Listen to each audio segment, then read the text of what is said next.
नमस्कार साथियों, स्वागत है आपका कुमार जीएस रिसर्च सेंटर में। आज हम बात करेंगे बायोलॉजी के मोस्ट इम्पॉर्टेंट टॉपिक टिश्यू के बारे में। ऊतक बोलते हैं जिसे। टिश्यू क्या होते हैं? समान कोशिकाओं के समूह को टिश्यू कहते हैं। समान कोशिकाओं के समूह को क्या कहते हैं? टिश्यू कहते हैं, जो एक ही प्रकार का काम करते हैं, एक विशेष प्रकार का काम करते हैं, उसको हम क्या कहते हैं? टिश्यू बोलते हैं। ठीक है। अब टिश्यू की स्टडी को क्या बोलते हैं? टिश्यू की स्टडी को बोलते हैं हिस्टोलॉजी। क्या बोलते हैं? हिस्टोलॉजी बोलते हैं। The study of tissue is known as histology. The study of cell is known as cytology. ठीक है। हिस्टोलॉजी के जनक किसे कहते हैं, या हम ये कहें टिश्यू के जनक कौन है? टिश्यू के जनक होते हैं मार्सेलो मेलापिग्ही। कौन होता है? मार्सेलो मेलापिग्ही क्या है? टिश्यू के जनक हैं। ठीक है। और टिश्यू का जो डेवलपमेंट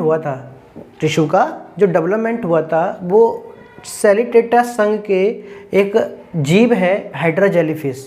उसमें सबसे पहले टिश्यू के बारे में क्या किया गया था? स्टडी की गई थी। ठीक है। और इसी वजह से इस स्टडी को क्या बोलते हैं? हिस्टोलॉजी बोलते हैं। टिश्यू की स्टडी को हिस्टोलॉजी। ठीक है। लेकिन अगर हम बात करें यूनिसेलुलर की, मतलब एक कोश की जीव की बात करें, तो अमीबा क्या है? एक कोश की जीव है, यूनिसेलुलर लिविंग ऑर्गेनिज्म है।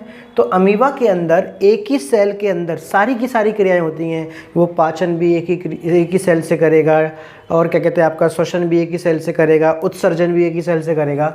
तो यूनिसेलुलर के अंदर एक ही कोशिका के द्वारा जो भी दैनिक क्रियाएं होती हैं, वो सारी दैनिक क्रियाएं पूर्ण होती हैं। ठीक है। तो सबसे पहले हम बात करते हैं, देखो हमारी बॉडी की फंडामेंटल यूनिट क्या है? सेल है। हमारी बॉडी की फंडामेंटल यूनिट क्या है? सेल है। कई सारी सेल मिलकर टिश्यू बनती हैं। कई सारी सेल मिलकर क्या बनती हैं? टिश्यू, ऊतक बनते हैं। और समान प्रकार के ऊतक मिलकर ऑर्गन बनाते हैं। क्या बनाते हैं? ऑर्गन बनाते हैं। जैसे हार्ट है, हार्ट की टिश्यू को बोलते हैं कार्डियक टिश्यू। क्या बोलते हैं? कार्डियक टिश्यू बोलते हैं। ब्लड है, ब्लड भी क्या है? एक सेल है, कोशिका है, तो उसे क्या बोलेंगे? कनेक्टिव टिश्यू बोलेंगे, क्योंकि ब्लड क्या करता है? हमारी बॉडी के डिफरेंट पार्ट को आपस में कनेक्ट करता है। इसलिए ब्लड के अंदर कौन सी टिश्यू होती हैं? कनेक्टिव टिश्यू होती हैं। ठीक है। अब जैसे कि किडनी है, किडनी में भी टिश्यू होंगी, और किडनी क्या है? ऑर्गन है, और ये क्या है? टिश्यू है। तो कई सारी cell is the fundamental unit of life. कई सारी सेल मिलकर टिश्यू बनाते हैं, और समान प्रकार के टिश्यू मिलकर क्या बनाते हैं? ऑर्गन बनाते हैं। ठीक है। अब हम बात करते हैं कि टिश्यू को कितने टाइप में डिवाइड किया गया है। देखो, प्लांट टिश्यू अलग होते हैं, एनिमल टिश्यू अलग होते हैं। ये बायोलॉजी है, तो बायोलॉजी में हम एनिमल टिश्यू के बारे में पढ़ेंगे। ठीक है। बॉटनी में हम प्लांट टिश्यू के बारे में पढ़ेंगे। तो एनिमल टिश्यू के बारे में अगर हम बात करें, तो ये 4 पार्टों में डिवाइडेड है। कितने पार्टों में डिवाइडेड है? 4 पार्ट में डिवाइडेड है। ठीक है। पहला टिश्यू कौन सा है? संरक्षित टिश्यू, या जिसे कहते हैं इपीथीलियल टिश्यू।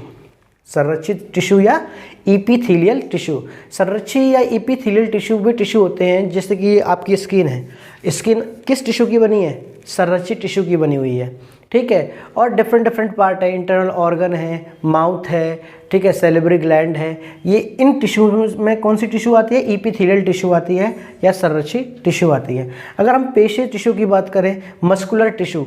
ठीक है। मस्कुलर टिश्यू में आपकी बॉडी के जो डिफरेंट बोन है, बोन के पास मसल्स होते हैं, तो वो कौन सी टिश्यू होते हैं? मस्कुलर टिश्यू होते हैं।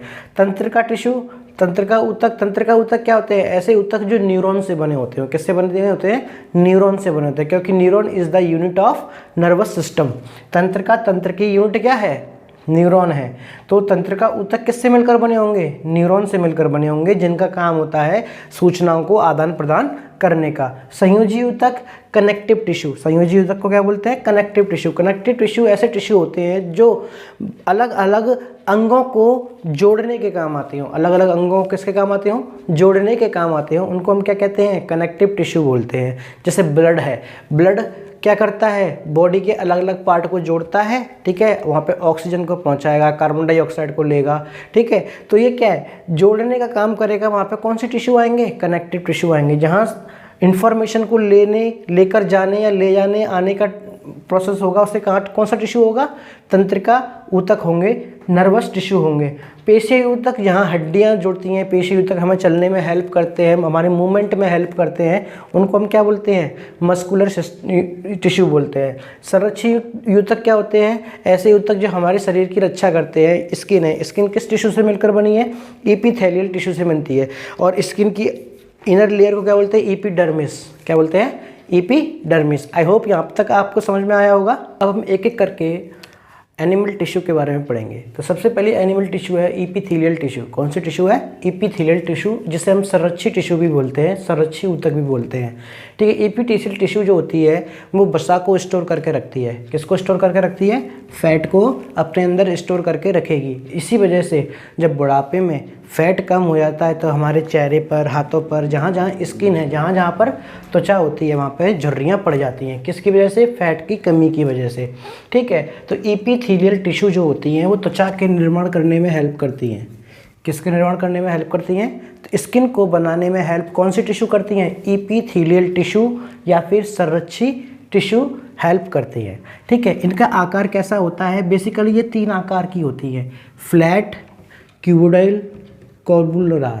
ठीक है, फ्लैट का मतलब समतल, क्यूबोइडल का मतलब घनाभ आकार की, कॉलमनार का मतलब कॉलम के आकार की, कॉलम जैसे होते हैं ना बिल्कुल वर्टिकल टाइप के, उस तरीके की। जो फ्लैट एपिथेलियल टिश्यू होती हैं वो ब्लड वेसल में होती हैं। जो ईसोफेगस पाइप, फूड पाइप जिसमें खाना होके जाता है, जो आपने खाना खाया वो पेट में किस पाइप के थ्रू जाता है, ईसोफेगस पाइप के थ्रू जाता है।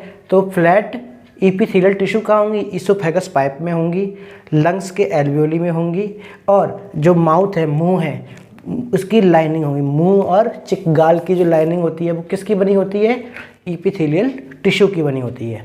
ठीक है, क्यूबोइडल टिश्यू जो होते हैं, क्यूबोइडल एपिथेलियल टिश्यू जो होते हैं वो किडनी ट्यूबुल्स, किडनी की जो किडनी कनेक्टेड होती हैं वो ट्यूबुल्स किसकी बनी होती हैं, क्यूबोइडल की, और duct of salivary gland, salivary लार ग्रंथि का जो पाइप होता है वो क्यूबोइडल शेप का होता है, एपिथेलियल टिश्यू से मिलकर बना होता है। कॉलमनार सेल्स क्या होते हैं, कॉलम के आकार की सेल्स जो टिश्यू होते हैं, इनमें पेट के अंदर जो लाइनिंग होती है और आंतों के अंदर जो लाइनिंग होती है वो किसकी होती है, कॉलमनार एपिथेलियल टिश्यू की होती है। ठीक है, लोकेशन क्या है, लोकेशन पूरे शरीर की बाहरी सतह पर उपस्थित रहती है। कौन, एपिथेलियल टिश्यू। तो एपिथेलियल टिश्यू पूरी बॉडी के बाहरी सतह पर पाई जाती हैं। ठीक है, काम क्या होता है, प्रोटेक्शन करने का। क्या काम होता है, प्रोटेक्शन करना, शरीर की रक्षा करना, एब्जॉर्प्शन करना, जैसे सन रे से क्या मिलती है, हमें विटामिन डी मिलती है, तो विटामिन डी हमारी स्किन ही एब्जॉर्ब करती है। ठीक है, सैक्रेशन, सैक्रेशन का मतलब बाहर कोई चीज़ निकालना। तो ये जो एपिथेलियल टिश्यू होते हैं, जैसे स्किन है, स्किन क्या बाहर निकालेगी, स्वेट को बाहर निकालेगी, पसीने को बाहर निकालेगी, सीबम को बाहर निकालेगी। सेंसरी परसेप्शन, कोई अगर छुएगा तो वो क्या करेगा, सेंसरी परसेप्शन बनेगा उससे। ठीक है, तो ये किस में होता है, एपिथेलियल टिश्यू के अंदर होता है, ये इसके कार्य है। ठीक है, अब हम बात करते हैं नर्वस टिश्यू के बारे में। किसके बारे में, नर्वस टिश्यू, तंत्रिका टिश्यू। नर्वस टिश्यू जो होते हैं वो न्यूरॉन के बने होते हैं। किसके बने होते हैं, न्यूरॉन के बने होते हैं, जिनका यूज़ हम ब्रेन को डेवलप करने के लिए करते हैं, ब्रेन को बनाने में हेल्प करते हैं। ठीक है, तो ब्रेन किससे मिलकर बना होता है, तंत्रिका ऊतक से बना होता है, नर्वस टिश्यू से मिलकर बना होता है। इनकी लोकेशन कहाँ है, तंत्रिका ऊतक, नर्वस टिश्यू कहाँ कहाँ मिलते हैं हमें, ब्रेन में मिलेंगे, स्पाइनल कॉर्ड में मिलेंगे और नर्व्स में मिलेंगे। ब्रेन, स्पाइनल कॉर्ड और नर्व्स के अंदर कौन से टिश्यू होते हैं, नर्वस टिश्यू होते हैं। यह क्या काम का, इनका काम क्या होता है, इन्फॉर्मेशन को एक्सचेंज करने का, ले जाने का, आदान प्रदान करने का काम किसका होता है, तंत्रिका ऊतक का होता है, नर्वस टिश्यू का होता है। पेशी ऊतक, मसल्स टिश्यू। मसल टिश्यू मांसपेशियों को बनाने में हेल्प करती है। मांसपेशियां जो है हमारे शरीर की रक्षा करती हैं। ठीक है, मांसपेशियां हड्डियों से जुड़ी रहती हैं। मांसपेशियां क्या होती हैं, हड्डियों के साथ जुड़ी रहती हैं, जो हमें मूवमेंट में क्या करती हैं, हेल्प करती हैं। मांसपेशी टिश्यू के द्वारा ही शरीर को संकुचन और फैलाव में हेल्प मिलती है। संकुचन का मतलब सिकुड़ना और फैलाव का मतलब फैलना। तो सिकुड़ने और फैलाव करने में कौन से टिश्यू हेल्प करते हैं, मसल्स टिश्यू हेल्प करते हैं। मांसपेशियों में 2 प्रोटीन पाए जाते हैं। कितने प्रोटीन पाए जाते हैं, ये इंपॉर्टेंट पॉइंट है। कितने प्रोटीन पाए जाते हैं, 2 प्रोटीन पाए जाते हैं। एक का नाम है एक्टिन और दूसरे का है मायोसिन। एक्टिन और मायोसिन 2 प्रोटीन मसल्स टिश्यू में पाए जाते हैं, जिनका हम बोलते हैं संकुचन प्रोटीन। क्या बोलते हैं उनको हम, संकुचन प्रोटीन बोलते हैं।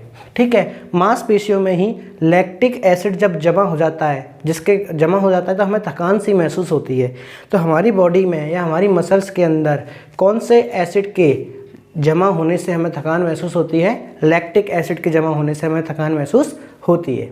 ठीक है। अगला है संयोजी ऊतक। क्या है? संयोजी ऊतक, कनेक्टिव टिश्यू। कनेक्टिव टिश्यू हमारे बॉडी के, हमारे शरीर के विभिन्न अंगों को कनेक्ट करने के काम आता है, जोड़ने के काम आता है। ठीक है। इसकी लोकेशन क्या होती है? हमारी बॉडी में अधिक गहराई में उपस्थित होते हैं ऐसे अंग, उनको जोड़ने के काम आता है।